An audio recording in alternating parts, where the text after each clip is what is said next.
오늘은 이사야 18장으로 하루를 시작하겠습니다.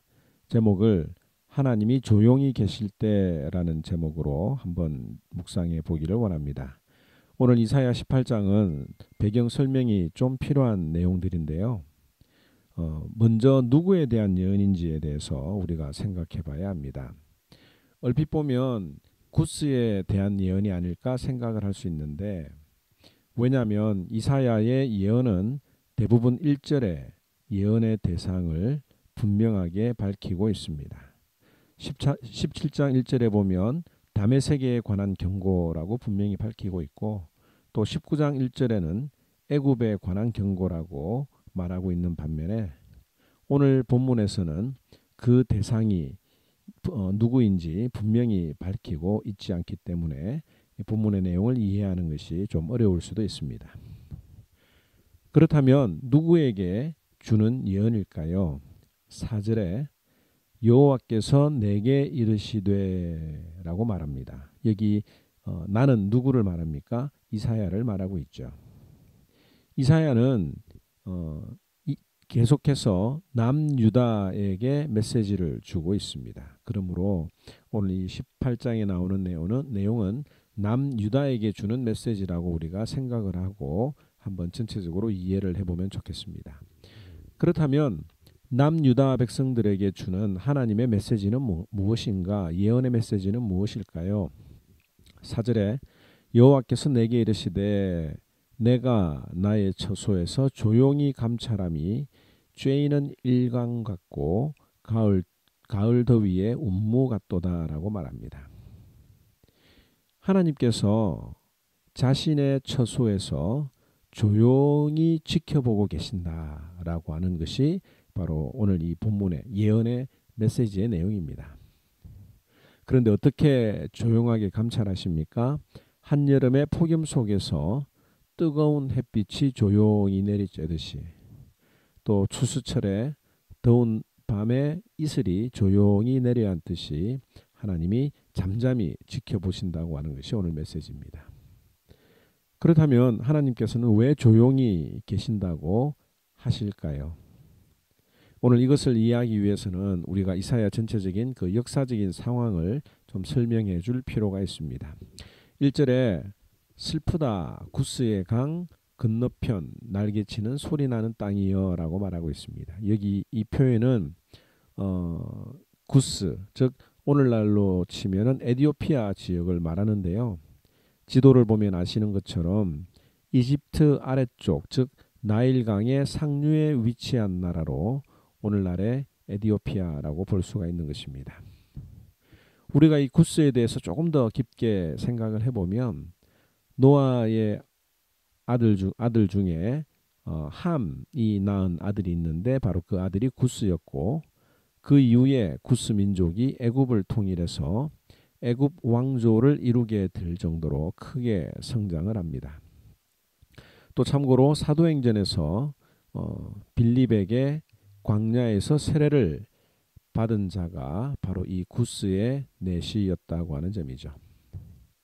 그런데 이 구스가 2절에 보니까 갈대배를 물에 띄우고 그 사자를 수로로 보내며 이르기를, 이 나일강을 통해서 사신들을 남유다 백성들에게 보내는 것을 표현합니다. 그리고 그 사신들이 말하기를 너희는 강들이 흘러 나누인 나라로 가되 장대하고 준수한 백성 곧 시초부터 두려움이 되며 강성하여 대적을 밟는 백성에게로 가라 하는도다. 자, 이 2절의 내용을 좀 더 쉽게 요약을 하면 이겁니다. 구스 자신에게 오라는 메시지예요. 왜 이런 메시지를 보냈는가? 그 이유는 이 아수르에게 공격을 받고 있는 유다와 구스가 동맹을 하고 싶었기 때문입니다. 지금 현재 상황은 아수르가 북이스라엘과 아람 동맹군을 짓밟아 버렸고, 이제는 남유다까지 지금 공격을 하고 있는 상황입니다. 그런데 하나님께서는 이사야를 통해서 계속해서 주시는 말씀이 너희는 아수르에게 망하지 않는다. 두려워하지 말고 담대히 하라고 하는 것이 이사야가 이 남유다 백성들을 향해서 주는 예언의 말씀입니다. 실제로 하나님이 함께하고 계신다라고 하는 것을 알지만 아수르의 공격을 받게 되는 유다 사람들의 마음은 어떨까요? 하나님을 믿고 두려워하지 말라라고 성경은 말하지만 막상 우리가 어려움을 만나게 되면 물질의 어려움이나 건강이 악화되거나 정말 어려운 상황들이 내 눈앞에 펼쳐 있는데 두려워하지 않을 사람이 얼마나 되겠습니까?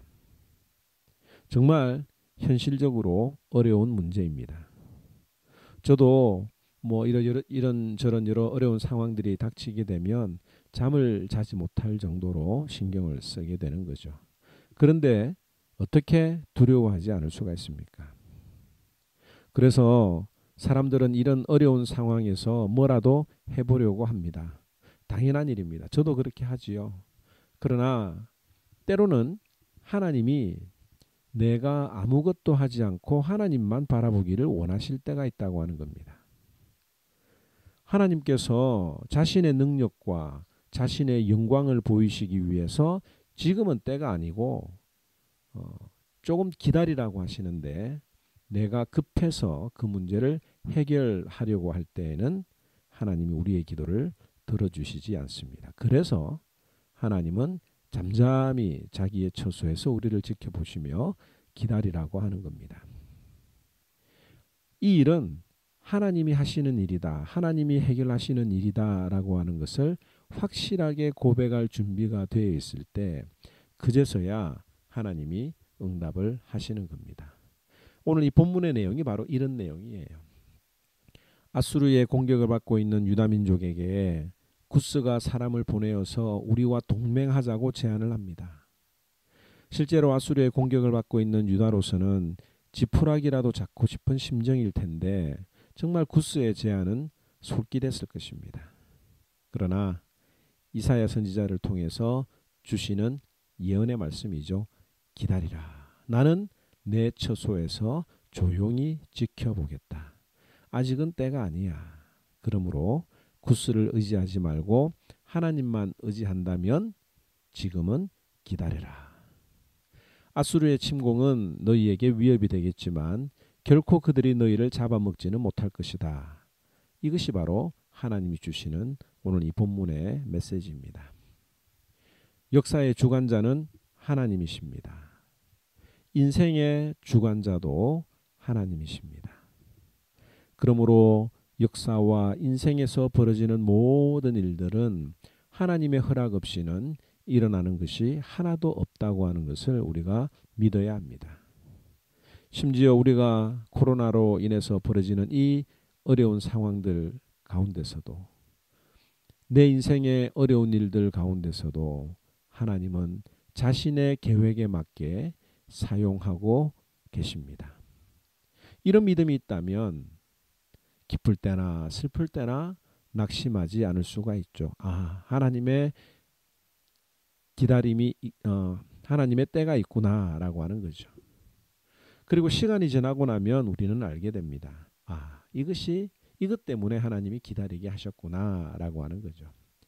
7절을 한번 볼까요? 7절에 보면 그때에 강들이 흘러나누인 나라, 여기는 이집트와 구스를 이야기를 하죠. 나일강을 통해서 나라가 나뉘어지는데 강들이 흘러나누인 나라에 장대하고 준수한 백성, 곧 시초부터 도움이 되며 강성하여 대적을 밟는 백성이 만군의 여호와께 드릴 예물을 가지고 만군의 여호와의 이름을 두신 곳 시온산에 이르리라. 하나님의 때가 되면 애굽과 구스와 하나님께 예물을 드리게 될 것이다. 그래서 그들과 손잡지 않아야 되는 이유는 하나님이 아수르를 멸망시키셨다고 하는 것을 온 세상에 드러내도록 하시기 위함입니다.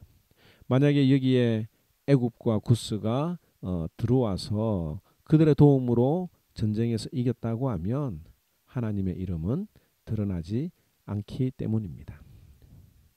실제로 역대하 32장에 보면 히스기야 왕 때에 여러 나라 사람들이 예루살렘에 와서 하나님께 예물을 드렸다고 기록을 하고 있습니다.